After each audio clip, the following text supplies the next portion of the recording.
Hello folks, another wee film and poem and rant and stuff. I want to thank everybody for their continued support. It's been very helpful in this next year. I've got a lot of work coming up.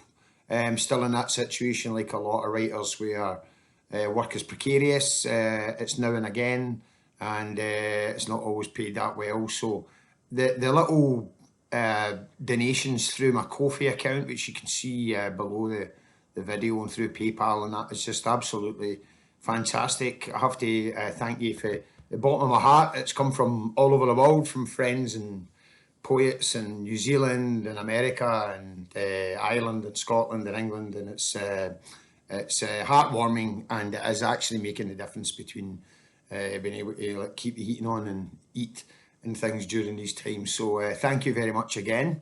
I've got some news. Speculative Books, who published my first wee collection, Come Looking Other Places, in 2018, will be publishing a new wee collection in a couple of months, 2 or 3 months, called For All Intensive Purposes.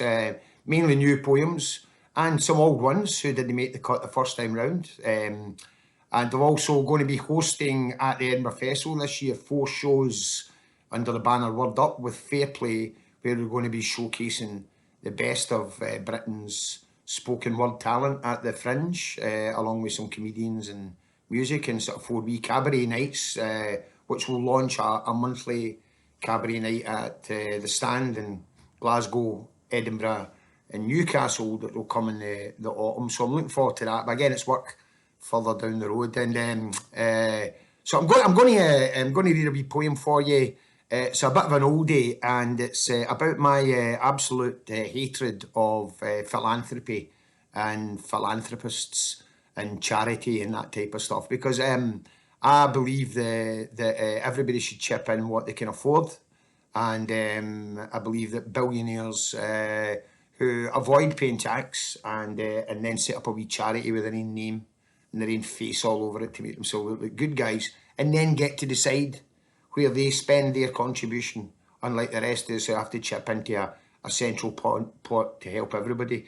They get away with that if you're looking like good guys, because, oh look, they gave some money to charity and all that. So this is a poem about that, set at a certain time in the past in Paisley, and it's based around the TV programme The Secret Millionaire, which, if you don't know it, is basically about getting very rich people, taking a proportion of their income and redistributing that to people less fortunate than them, or to support public services. So it's basically what tax should be, which is the kind of point of the poem. I have to point out in this poem, any similarities to any persons living or dead is entirely intentional and deliberate and inflammatory.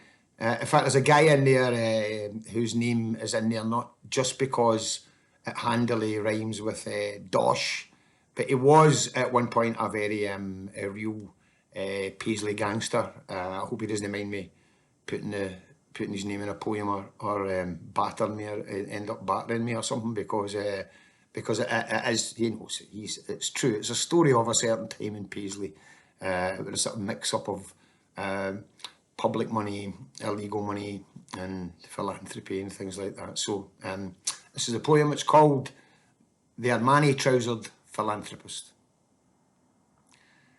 This week's secret millionaire is a man who used to live in Erie. Went into business with his wife's big brother. They made billions selling insurance cover, and now he wants to give some back, so I've sent him for a fortnight to Fergusley Park.